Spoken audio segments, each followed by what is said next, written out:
Dear student, आज की class में आपका स्वागत है। मैं अमरदीप। आज हम पढ़ेंगे सेल। कोशिका क्या है, कोशिका के बारे में विस्तार से अध्ययन करेंगे। तो जैसा कि आप सभी जानते हैं कि कोशिका प्रत्येक सजीव की सबसे छोटी संरचनात्मक एवं कार्यात्मक इकाई है। तो हम सभी जानते हैं कि कोशिका क्या है, प्रत्येक सजीव की सबसे छोटी संरचनात्मक एवं कार्यात्मक इकाई है। अब हम जानते हैं थोड़ा कोशिका के बारे में, कुछ बिंदुओं पर चर्चा कर लेते हैं। जैसे कि पहला हमारा बिंदु आ जाता है कि कोशिका का अध्ययन क्या कहलाता है। तो पहला बिंदु हमारा है कोशिका का अध्ययन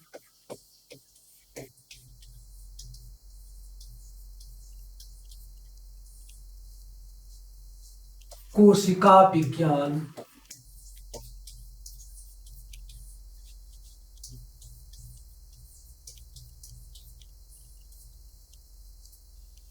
या कहूं मैं साइटोलॉजी कहलाता है।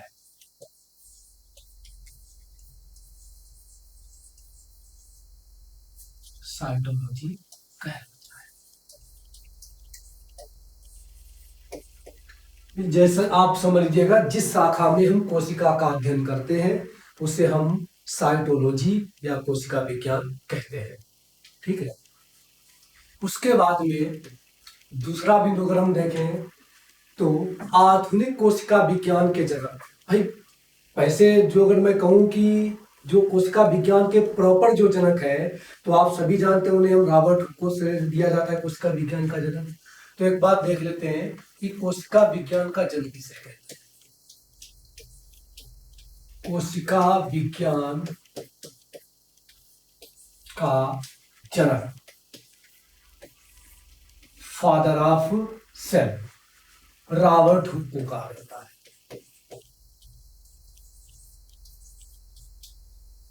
ठीक है।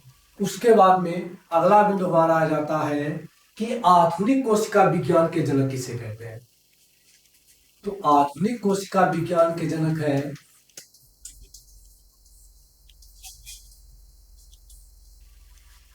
Karl P स्वानन। कार्ल पी स्वानन को आधुनिक कोशिका विज्ञान का जनक कहा जाता है। ठीक है। उसके बाद में अगला बिंदु अगर हम देख लें तो उसका हो जाएगा कि भारतीय कोशिका विज्ञान के जनक कौन है। तो भारतीय कोशिका विज्ञान के जनक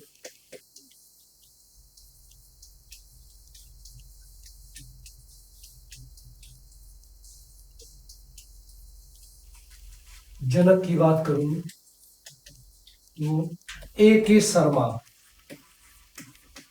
A.K. शर्मा को भारतीय कोशिका विज्ञान का जनक कहा जाता है। ये हमारे कुछ पॉइंट थे कोशिका से संबंधित। अब हम बात करते हैं खोज की।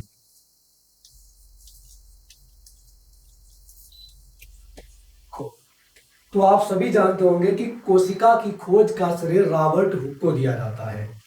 सन 1665 की बात है। रॉबर्ट हुक ने कार्क के स्लाइड पे छोटे छोटे कोष्टकों की संरचना देखी। उन्होंने क्या किया, एक आक का पेड़ था, उसकी एक छाल थी। ठीक है, किसकी? आक के पेड़ की एक छाल, जिसे हम यूरेकस भी कहते हैं।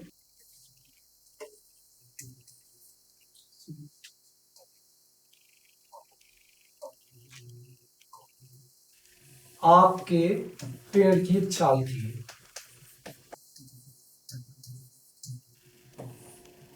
उन्होंने जब उसको सूक्ष्मदर्शी से उसका अध्ययन किया तो देखा कि उन्हें कुछ मधुमक्खी के छत्ते के समान कुछ कोष्टक दिखाई दिए।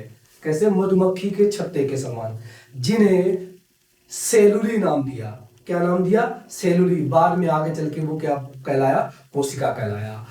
तो वास्तव में रॉबर्ट हुक ने जिस कोशिका का अध्ययन किया था वो मृत कोशिकाएं थी, या मैं आम तौर पे कहूं तो वो कोशिका भित्ति थी, ना कि सेल थी एक। ठीक है, क्या थी? कोशिका भित्ति थी। तो कोशिका भित्ति का अध्ययन जो था वो रॉबर्ट हुक ने किया था। रॉबर्ट हुक ने 1665 में कोशिका की खोज की थी। वास्तव में वो क्या थी, एक कोशिका भित्ति थी और कैसी थी, मृत थी। ठीक है। उसके बाद में जो मैं बात करूं, ल्यूवेनहॉक। ल्यूवेनहॉक, ऐसा क्या जानते हैं सभी लोग, ल्यूवेनहॉक एक वैज्ञानिक थे जिन्होंने क्या किया, जीवाणु की खोज की। साथ साथ में मैं कहूं प्रोटोजुअन्स की खोज की।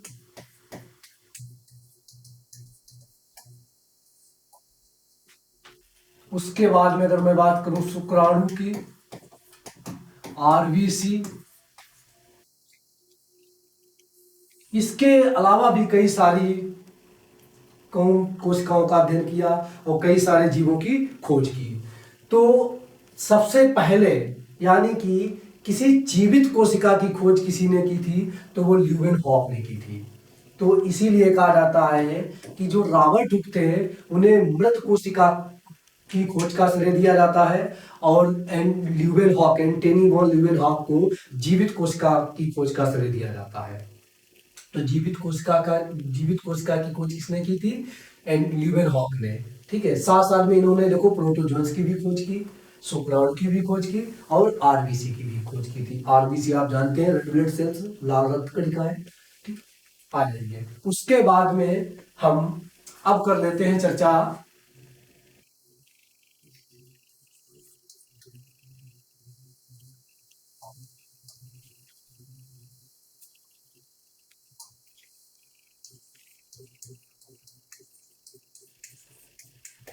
कोशिका के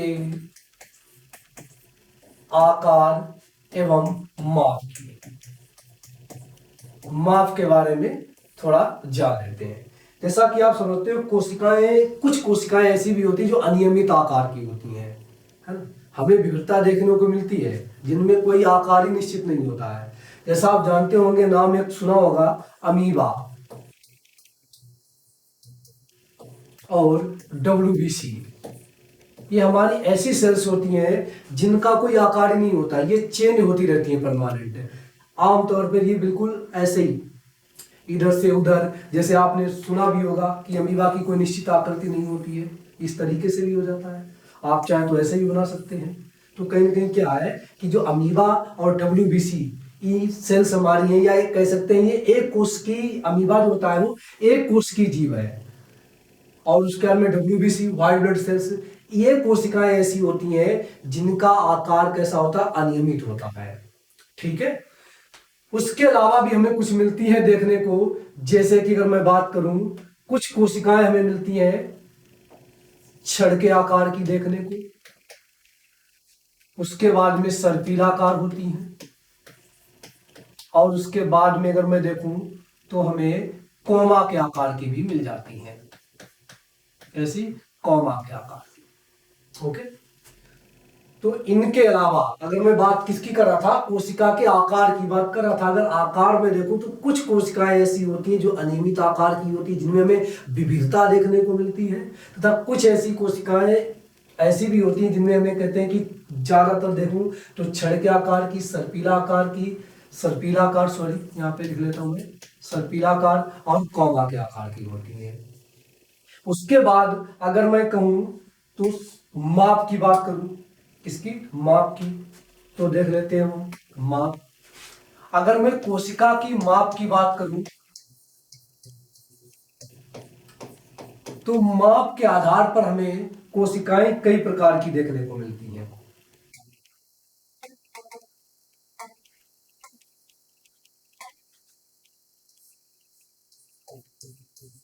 कोशिका की माप तो हमें कई प्रकार की देखने को मिलती है। जैसा कि आप सभी जानते हैं कि सबसे छोटी कोशिका जो होती है,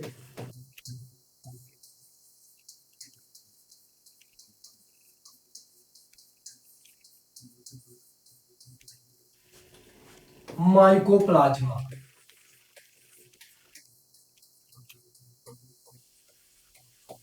माइकोप्लाज्मा सबसे छोटी कोशिका होती है।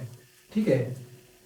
उसके बाद इसका अगर पूरा नाम कहूं तो माइकोप्लाज्मा गैलीसेप्टिकम,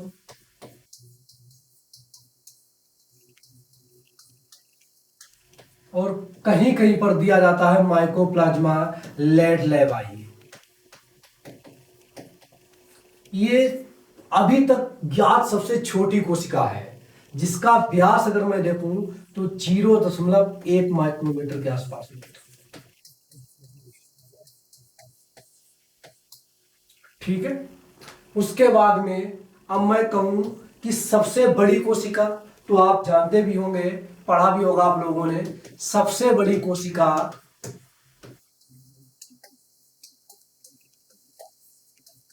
शुतुरमुर्ग का अंडा।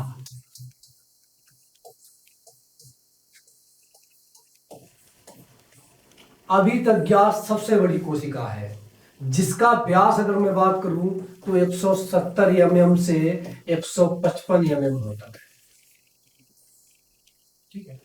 उसके बाद अगर मैं अगला बिंदु देखूं तो अब हम बात कर लेते हैं कि एक कोशिकीय पादप में, अब आप समझते हैं कि पादप भी तो एक कोशिकीय बहुकोशिकीय होते हैं, तो एक कोशिकीय पादप में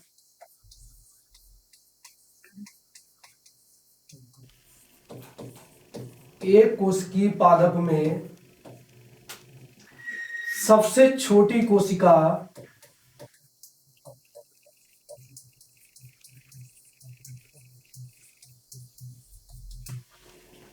एसिटाबुलेरिया,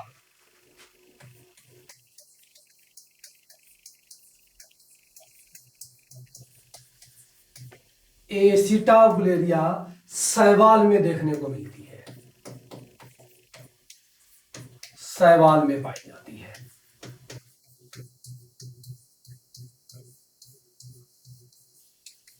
ठीक है। जिसकी लंबाई की बात करूं तो लगभग कितने 10 से 15 सेंटीमीटर की होती है। ठीक है। अब अगर मैं बात करूं, ये कोशिकीय पादप की हो गई सबसे छोटी कोशिका। उसके बाद में बहुकोशिकीय पादप की करें,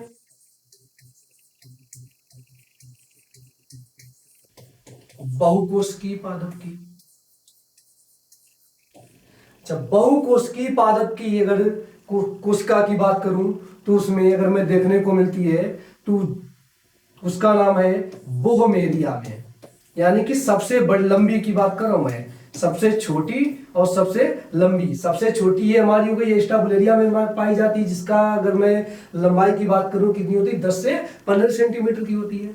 सबसे लंबी अगर कोशिका पादप में, ये तो छोटी हो गई, अब पादप में सबसे लंबी की बात कर रहा हूं, तो सबसे लंबी कोशिका हमें देखने को मिलती है बहुकोशिकीय पादप बोहमेरिया नीविया में, नीविया। ठीक है।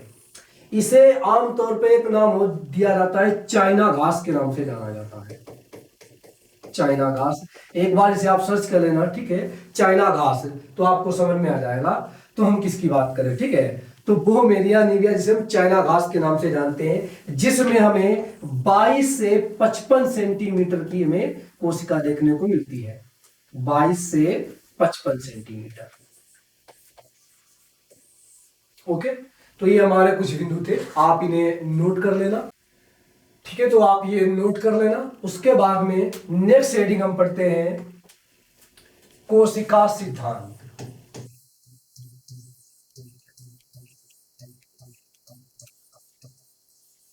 कोशिका सिद्धांत। ठीक है। अच्छा, एक चीज मैं आपको बताऊं, माइकोप्लाज्मा को माइकोप्लाज्मा को पीपीएलओ भी कहते हैं, ये बात ध्यान रखना। ठीक है ना, क्या कहते हैं, पीपीएलओ। ठीक है ना, प्लूरो निमोनिया लाइक ऑर्गेनिज्म। ठीक है ना। चलिए, उसके बाद अब हम बात करते हैं कोशिका सिद्धांत की। तो कोशिका सिद्धांत दो वैज्ञानिकों ने मिलकर दिया, उसके बाद में और भी है, रूडोल्फ विर्चो है। ठीक है। तो सबसे पहले अगर मैं बात करूं तो एक वनस्पति वैज्ञानिक थे, जरा ध्यान से सुनना, ठीक है। वनस्पति वैज्ञानिक थे, वनस्पति वैज्ञानिक, जिनका नाम था मैथियास स्लाइडेन, ठीक है। या यम स्लाइडेन भी कहीं पे लिखा होता है, मैथियास स्लाइडेन,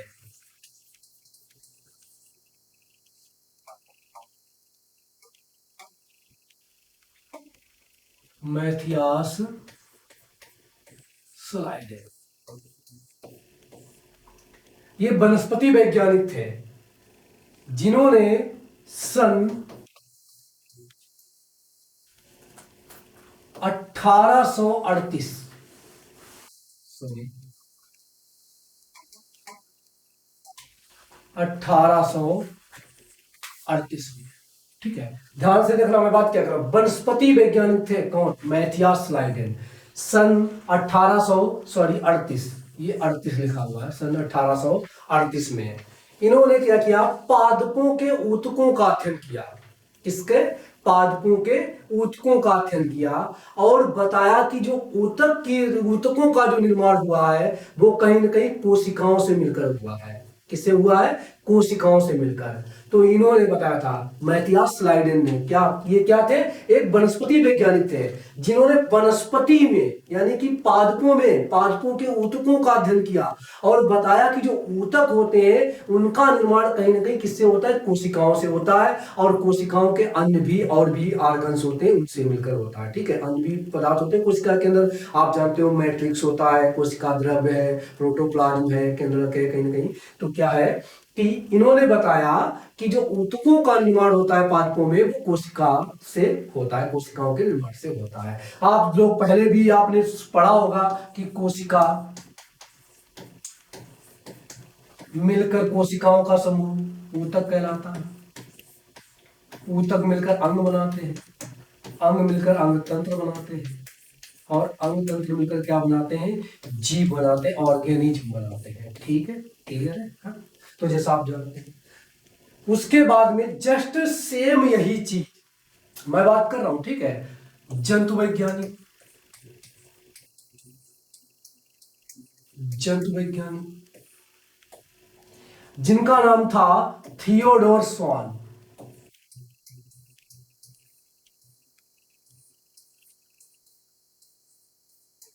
थियोडोर स्वान 1839, ठीक है। इन्होंने बताया, इन्होंने क्या किया? इन्होंने जंतु जंतु के ऊतकों की संरचना का अध्ययन किया। जंतुओं के जब ऊतकों की संरचना का अध्ययन किया तो इन्होंने बताया कि जो जंतु के ऊतक है उनका निर्माण कोशिकाओं से हुआ है, ठीक है ना? चलो, इतनी बात क्लियर है। तो आप सीधा क्या मिलता है कि मैथियास स्लाइडेन और थियोडोर स्वान ने मिलकर कोशिका सिद्धांत, सेल थ्योरी को दिया था, ठीक है। बाद में आप जानते हो कोई न कोई पूछ लेता है कि आप, अब जब इनसे पलट कर पूछा कि, ठीक है, पूछा गया कि ये जो कोशिकाएं हैं ये आती कहां से हैं, तो ये बात इन्होंने नहीं बता पाई थी। तो फिर उसके बाद में एक वैज्ञानिक और आते हैं, उनका नाम होता है, आपने सुना होगा, या Rudolph Virchow, Rudolph Virchow, Virchow, ठीक है, रूडोल्फ विर्चो 1858 में, ठीक है, 1858 में बताया था कि जो नई कोशिकाएं हैं वो पुरानी कोशिकाओं के विभाजन से बनती है। तो यानी कि सेल डिवीजन का जो कॉन्सेप्ट है, थ्योरी की बात कर रहा हूं मैं, तो उन्होंने ही बताया था कि जो नई कोशिकाएं हैं वो पुरानी कोशिकाओं से ही निर्मित होती हैं। तो ये तीन वैज्ञानिक हमारे हो गए, तो टोटल मिलकर इन्होंने ही पूरी सेल थ्योरी को दिया था, कोशिका सिद्धांत को, ठीक है। क्लियर है? चलिए, इतनी बात क्लियर है। आप चाहो तो इस चीज को नोट कर लेना, और वैसे भी ऐसे अगर याद करना तो हो जाएगा, ठीक है। आगे के लिए नेक्स्ट अगर मैं बात करूं तो इसके बाद हमारा आ जाता है कोशिका के प्रकार, ठीक है।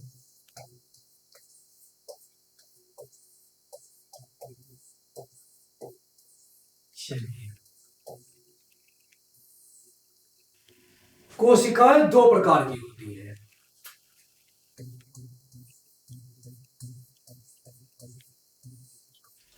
प्रोकैरियोटिक सेल कोशिका, प्रोकैरियोटिक कोशिका,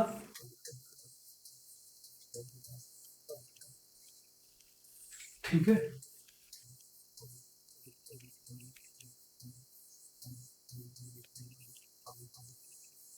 और दूसरा है हमारा यूकैरियोटिक कोशिका।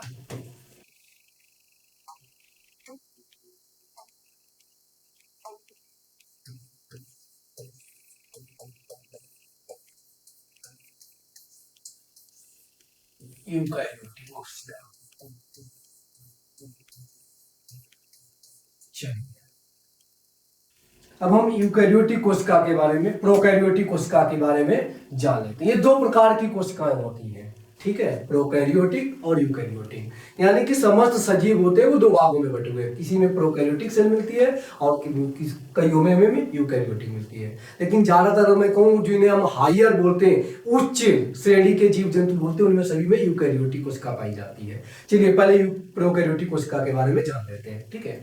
प्रोकैरियोटिक कोशिका, प्रोकैरियोटिक कोशिका की बात करें,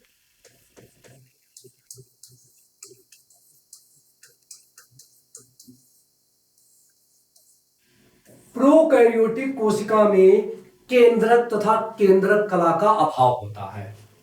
अगर मैं और भी एक तरीके से देखूं, अगर मैं इसे इंग्लिश में कहूं तो इसे प्रोकैरियोटिक कहते हैं, सॉरी।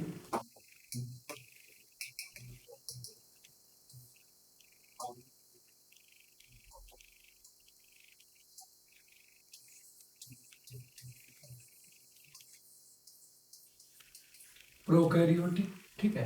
अगर मैं प्रो वर्ड जो है इसको अगर मैं निकालूं तो इसका मतलब होता है, प्रो का मतलब होता है प्रिमिटिव, प्रीमिटिव। और कैरियो, कैरियो वर्ड है कैरियोन, कैरियोन। और कैरियोन का मतलब होता है न्यूक्लियस, ठीक है, क्लियर है, केंद्र। और प्रिमिटिव का मतलब जानते हो, प्राचीन, है ना। यानी कि जिनमें प्राचीन प्रकार का केंद्रक। अब प्राचीन प्रकार का केंद्रक ऑलमोस्ट, अगर मैं एक बात सीधा सीधा मतलब निकालूं तो क्या है, प्रोकैरियोटिक कोशिकाओं में केंद्रक होता ही नहीं है, ठीक है। क्या होता है, केंद्रक तथा केंद्रक कला का अभाव होता है, केंद्रक तथा केंद्रक कला का अभाव होता है।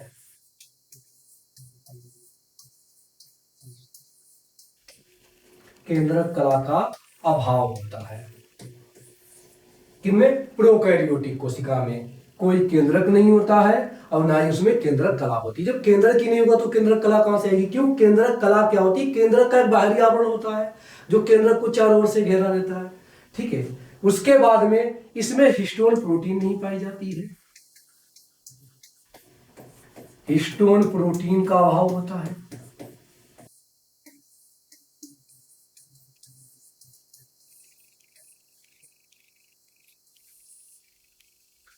उसके बाद में प्रोकैरियोटिक कोशिका में मिलने वाले जो कोशिकांग होते हैं, ठीक है, प्रोकैरियोटिक कोशिका में मिलने वाले कोशिकांग सीधा कोशिका द्रव्य के संपर्क में रहते हैं, किसके, कोशिका द्रव्य के संपर्क में रहते हैं, ठीक है। जैसे अगर मैं बात करूं डीएनए की, ठीक है, डीएनए इसमें स्वतंत्र रूप से मिल जाएगा, वृत्ताकार,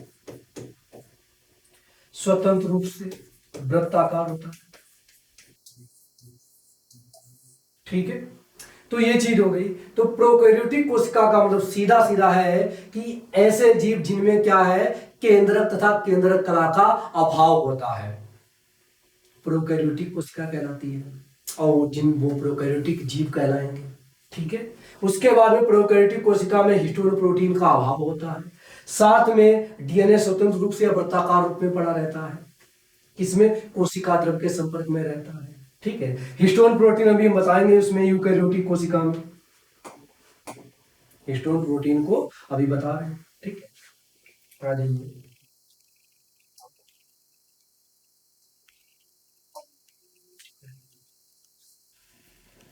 अब बात आती है कि जो प्रोकैरियोटिक कोशिका है ये हमें मिलती किसमें देखने को, तो अगर मैं बात करूं जीवाणु में भी मिल जाएगी प्रोकैरियोटिक कोशिका, जीवाणुओं में, ठीक है।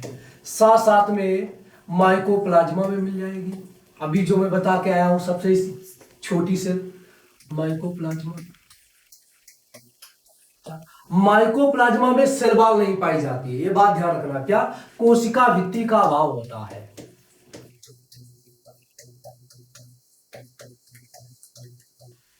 ठीक है, माइकोप्लाज्मा में कोशिका भित्ति का अभाव होता है। माइकोप्लाज्मा है क्या? एक प्रकार का बैक्टीरिया ही है।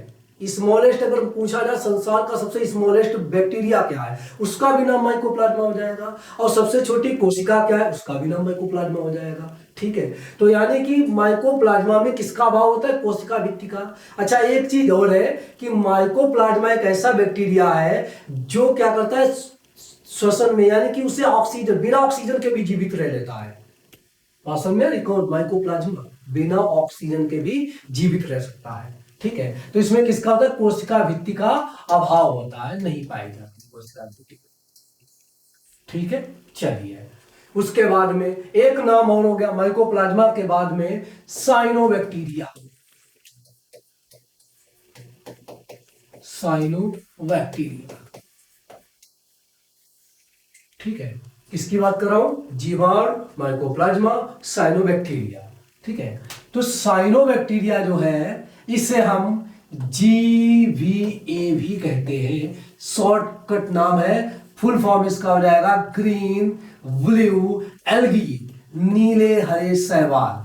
ठीक है, एक बात और तुम्हें बता रहा हूं कि साइनोबैक्टीरिया ही ऐसे पहले पादप थे जिन्होंने पृथ्वी पर प्रकाश संश्लेषण किया, फोटोसिंथेसिस किया और ऑक्सीजन को मुक्त किया।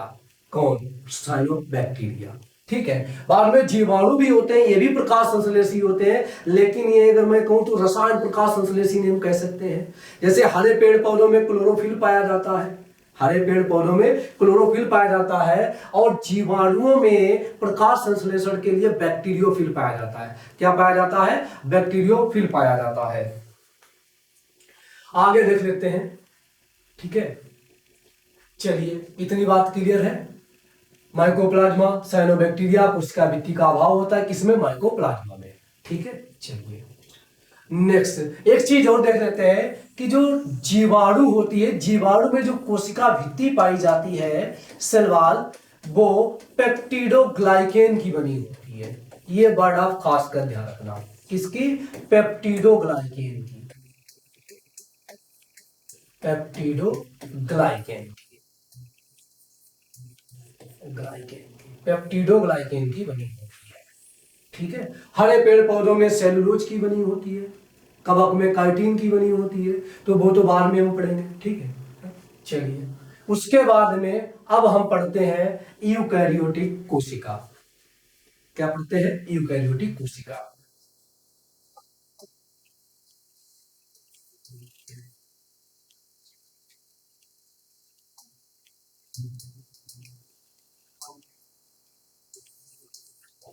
Eukaryotic cell, eukaryotic cell.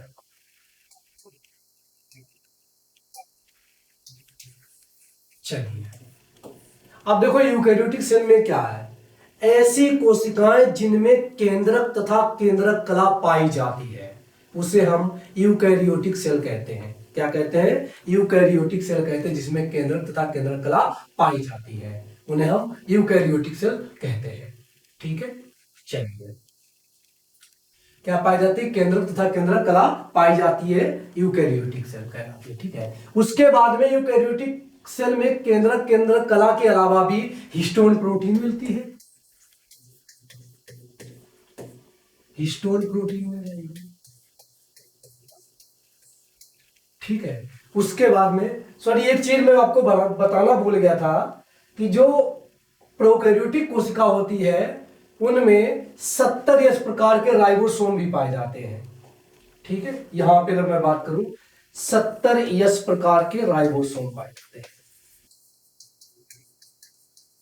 Ribosome. ठीक है, आइए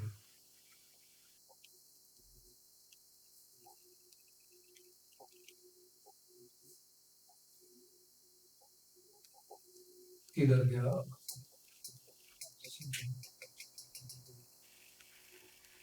पेप्टिडोग्लाइकेन की। ठीक है, अब हम किसकी बात कर रहे हैं? यूकैरियोटिक कोशिका। ठीक है, इसमें हिस्टोन प्रोटीन पाई जाती है, साथ साथ में केंद्रक कला और केंद्रक पाया जाता है, सुविकसित केंद्रक पाया जाता है। अब बात करते हैं हिस्टोन प्रोटीन क्या होती है। देखो, हिस्टोन प्रोटीन पे ही डीएनए लिपटा होता है। अगर मैं डीएनए को खोल लूं, निकाल लूं, तो वो लगभग 1 मीटर का होता है। अब वो क्या होता है, डीएनए जो होता है जैसे चरखी पे धागा लिपटा होता है, वैसे ही हिस्टोन प्रोटीन पे लिपटा होता है। ठीक है, हिस्टोन प्रोटीन पे डीएनए लिपटा रहता है। चलिए, उसके बाद में इसमें केंद्रक और केंद्रक कला, केंद्रक सॉरी केंद्रक केंद्रक कला पाई जाती है। ठीक है, उसके बाद में 80 प्रकार के राइबोसोम पाए जाते हैं।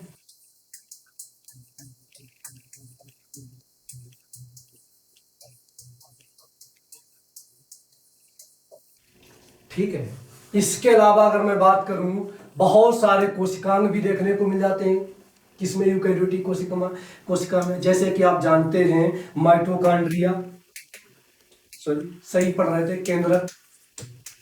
ठीक है, केंद्रक के साथ साथ में माइटोकॉन्ड्रिया, माइटोकॉन्ड्रिया के बाद में गोल्जी का है, हरित लवक। ठीक है, सेंट्रोसोम, लाइसोसोम, राइबोसोम, क्रोमोसोम, गुणसूत्र, बहुत सारे कोशिकांग पाए जाते हैं। ठीक है, जिसका जिक्र हम नेक्स्ट वीडियो में करेंगे। अगर आपको क्लास अच्छी लगे तो थैंक यू जरूर बोलना। ठीक है, चलते हैं।